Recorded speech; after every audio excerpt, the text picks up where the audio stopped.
Hello and welcome to the 5%ers Club. I'm your host Nathan Barber. I'm joined as ever by my co-host Daniela Genus. Hi. Hello. Hi.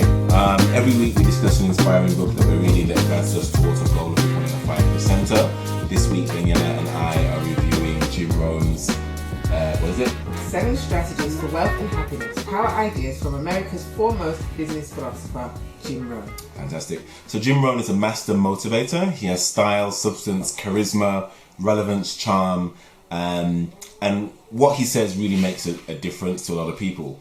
The world would be a much better place if heard by, or if there were a lot more people like Jim Rohn in the world, as according to Mark Victor Hansen. You don't have to choose between wealth and happiness. They spring from the same fountain of abundance. The book discusses 7 essential strategies that you need for success.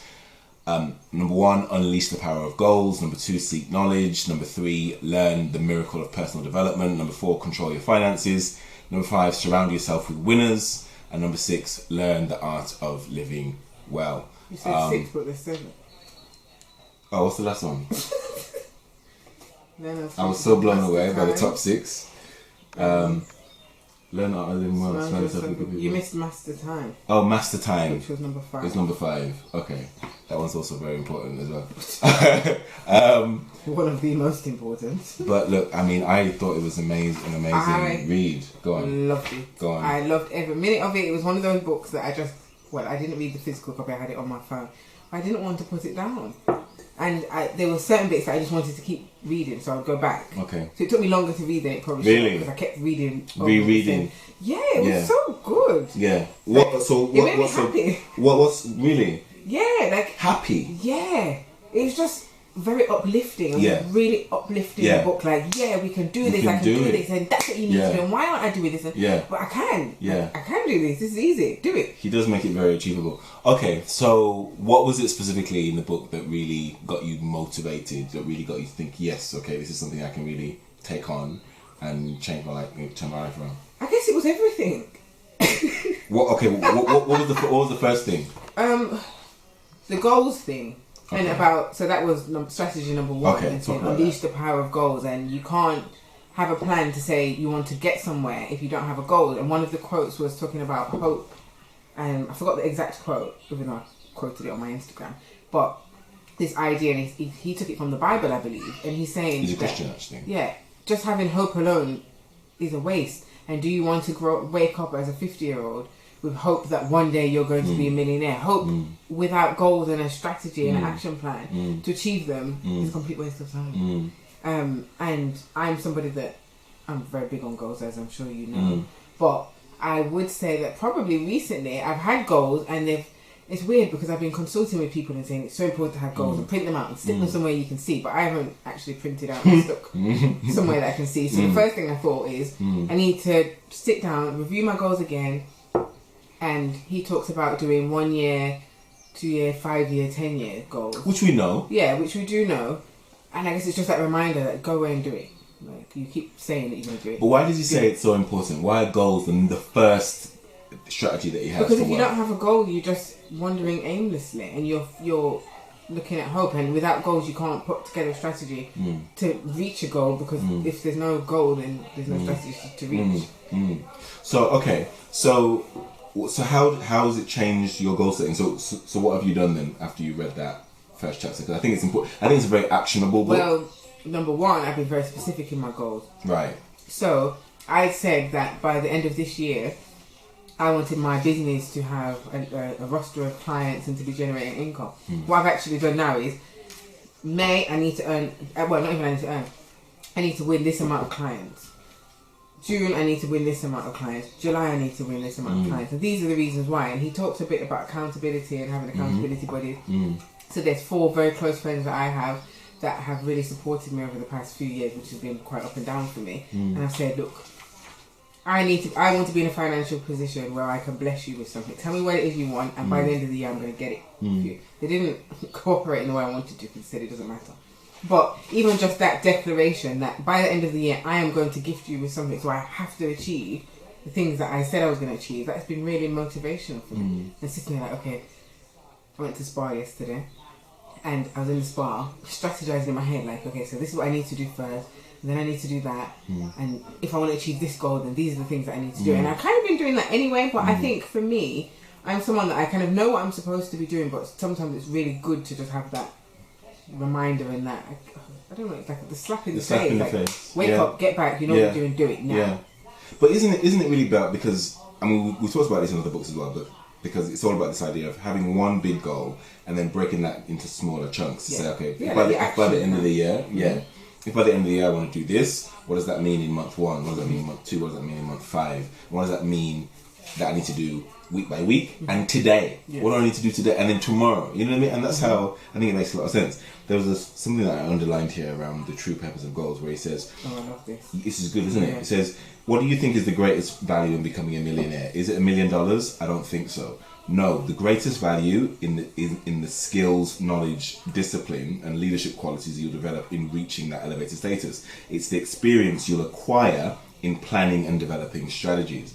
Because he says, if everyone won the lottery tomorrow or something, and everyone had like £1 million, whatever, very quickly, there'll be certain people that get more of that money than others. They'll just take it back from them. And then be the same distribution. Well, a prime example of that, MC Hammer.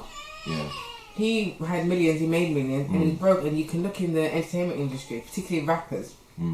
They make millions, and many of them lose it, and it's because, I think, they didn't have that value. They didn't have skills, knowledge, or definitely not discipline. They just have it and just twisted it away. Spending frivolously. So he really talks about, it's about who you become. Yes. Yeah, and it's about developing yourself into someone that is capable of becoming a millionaire. Yeah, because then if you do lose it, which can happen, you should easily be able to make it back. Yeah, and it makes a lot of sense, and you right? hear that, like Simon Cowell became a millionaire and then he lost everything and then he became a millionaire again. There's a few other people you hear. That do that regularly. And I always think, how? And you're like, what? Multiple times you become a millionaire? That's crazy. Yeah, because they know how to do it. Okay, so then he says, first one is setting goals, but then how do you become this person then? You have to seek knowledge. Okay, so and this is something that I have been really pushing since we started this reading journey last year.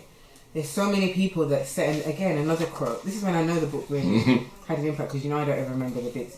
When he says, how do you want to live an extraordinary life if you're not willing to put in extraordinary time? So you need to be reading, you need to seek knowledge, you need to ask questions. And I'm someone that, I'm sure you know, I ask a lot of questions. And people always, why are you always asking questions? But he says, like, children never stop asking questions because they always want to know, because they're always seeking knowledge. And you, as a person, if you want to become a success, you have to take on that same kind of behaviour and seek knowledge at all opportunities. So reading, for example... He's big on reading. He's very big on reading, as we found most of these successful people are. There's a thread here, isn't it? Yeah. Reading is seeking knowledge, and if you finish college or university and then think I don't have to read anymore, you're going to be a failure, because the blueprint is already out there, as we're discovering, but you have to engage and actually pick up something and read it. He said, if you wish to be successful, study success. If you wish to be happy, study happiness. If you want to make money, study the acquisition of wealth. Those who achieve these things don't do it by accident. It's a matter of studying first and practicing second. And some people, like somebody came here the other day, I won't mention any names, and said, I'm not reading because I read enough educational books in my education. And I'm like, so he's like, I struggle with those. Well, you would, because it's a different kind of reading. I'm doing an MBA and I have to read for the MBA. I don't even class that as reading anymore. This is reading because that's for me to pass a course. This is for me to develop myself and improve my life. It's two different things. And he was just like, well, I'm not reading anything else. And I'm just like, what? And it's so frustrating to me, because I'm like, the answers are there. Just read. This gold, there's all this gold. And he says it here. Right, gold. If someone said that there's a mine here and there's gold in it, and he said, well, come and get a shovel. I don't have a shovel. And he's like, okay, well, go and buy one. And he's like, do you know how much they cost? They're asking for shovels. But there's millions of pounds worth of gold in this mine. He's like, no, dude, shovels are expensive. Yeah, it's crazy. That was a really good, isn't it? Good example. Yeah. Sometimes people that you can tell people to you blue in the face, but people are lazy. Yeah. To be honest, the older I get and the more people I come into contact with, I realised people are just lazy. Well, people want that life, that millionaire life, doing the work. Yeah, without doing the work. Other people say, how do you find the time to read? You're doing your course, you're doing the business, you've got a baby, you just find the time. And that doesn't mean that every week I can read a whole book, as we try. At the moment I can't do it. But if I've got all those things on and I can do it, and you only have a job and that's it, then you can find the time. You're choosing not to. Yeah. It's laziness. He has this quote where he says, "Whose plan have you bought?" So I think he got to an age where he was like, I don't know, in his late 20s or what have you, and he didn't really have any much money, and he was dead, and he's got, he has a family and commitments and stuff, and he wasn't saving, and then so his friend was like, how much do you save? No, what did he say? So who sold what? Oh, so he asked him.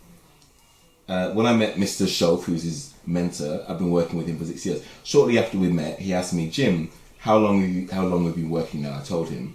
"And how are you doing?" he inquired further. "Not very well," I said, a bit annoyed at having to admit this. "Then I suggest you do not do that anymore," he replied. 6 years is long enough to operate the wrong plan. Then he asked, "How much money have you saved in the last 6 years?" "None," I admitted sheepishly. Raising his eyebrows, he said, "Well, who sold you on that plan?" What a fantastic question.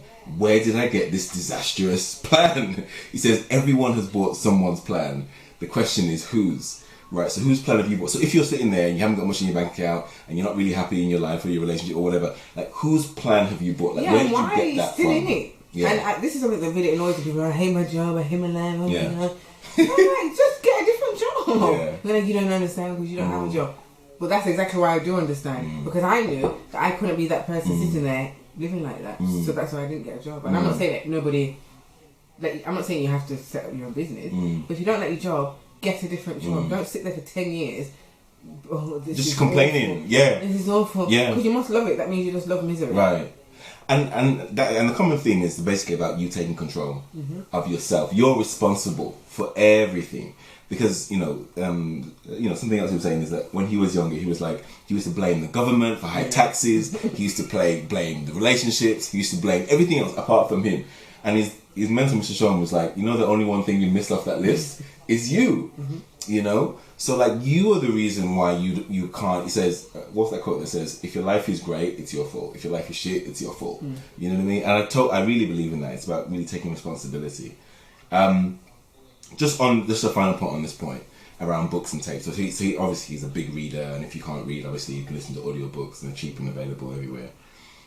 This audiobook is actually free on YouTube. Really? Yeah, 4.5 hours, but you can just listen to it. Brilliant. He says, "All successful people with whom I have had contact are good readers. They read. It's their curiosity that drives them to read. They simply have to know. They constantly seek new ways to become better." Here is a good phrase to remember: all leaders are readers. Is that where that came from? Do you think, or it must have, I don't know, but it's true. Yeah, you can see why now, right? Because your eyes are so much more open. Sorry, go on. It's just an amazing. As I said, the fact that I can remember each individual thing. Yeah. Because I've got a bad memory is testament to how big of an influence. And this whole thing about responsibility. The same thing. I was sitting there and I was like, it's my fault. Yeah. It's all my fault, and I know why it's my fault, because I didn't do this, because I didn't read, because I did that, because I was wasting time doing this, because I was going out every Friday and then sleeping away the Saturday when I should have been reading a book. Yeah. It's my fault, but it's fine. But you know now. It's fine, because now I know. Now you know. So now I have to do things differently. Yeah. And somebody, my mom, said to me, "Oh, I thought that we'd be richer than this by now." And I said to her, "But who told you it was over?" Okay, yeah. Like, at this, I spent a lot of time stressed, like, oh my gosh, why am I not rich? Why am I not rich? Now I'm like, it's cool, it's happening, we just need to work out when it's going to happen, that's all. That's how I feel. And this book further reiterates that feeling. One of my favourite quotes is, "The best time to plant an oak tree was 1,000 years ago. The second best time to plant an oak tree is today." I love that. That's true. Because you can always start. You know? Right. Okay, so the second... Wait, we're going to go through each individual. Well, no, we don't necessarily have to. Can I say what my favourite Okay, go on. So, number... I think you put it 4, but I don't think it's 4. Oh, it's 4. Strategy 4, control your finances. this one really resonated with me specifically because for many years I haven't had any control of my finances. So one of those "it's my fault" was I haven't controlled my finances. And he's saying basically that many of us attach emotion to money, and we kind of ignore, and we use that phrase, money is the root of all evil. And he's saying actually it's the love of money which is the root of all evil. Not, and it's true. And it's funny because I've never read that. I've never read it like that before. But I've always said to myself, why is money the root of all evil? It's not money, it's what people do with the money that is the problem. And he's saying that we really need, if you want to be successful, you have to achieve financial freedom.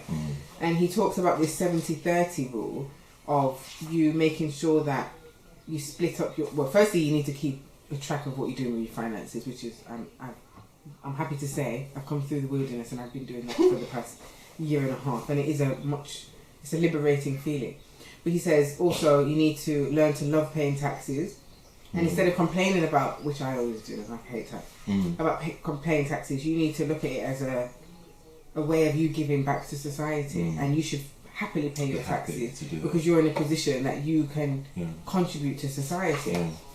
And then after you paid your taxes, you must learn to live on 70% of your after-tax income. I do like that, And he says it's important because of the way you allocate your remaining 30%. So that's split between charity, so giving to charity, and that can be through church or through an independent charity.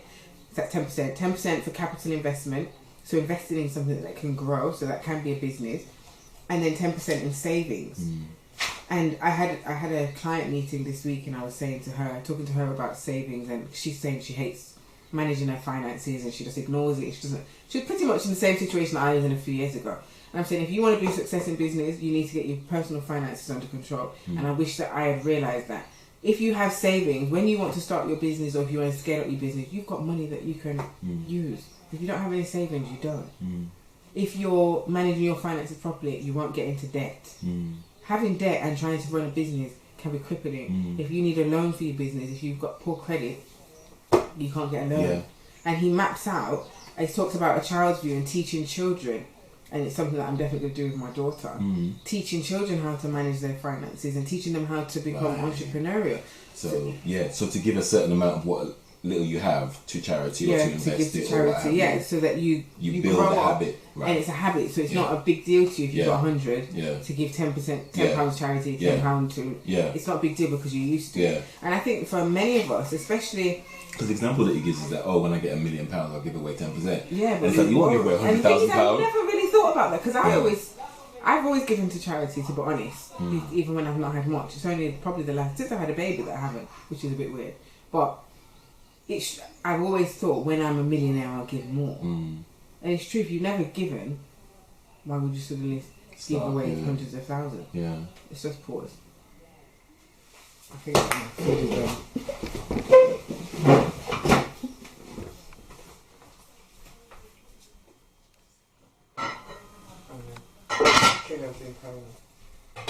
Better to be safe than sorry. Yeah, because I'm well, that's already long yet. She wants 20 minutes. 18 minutes. Should we just do one more bit? Yeah.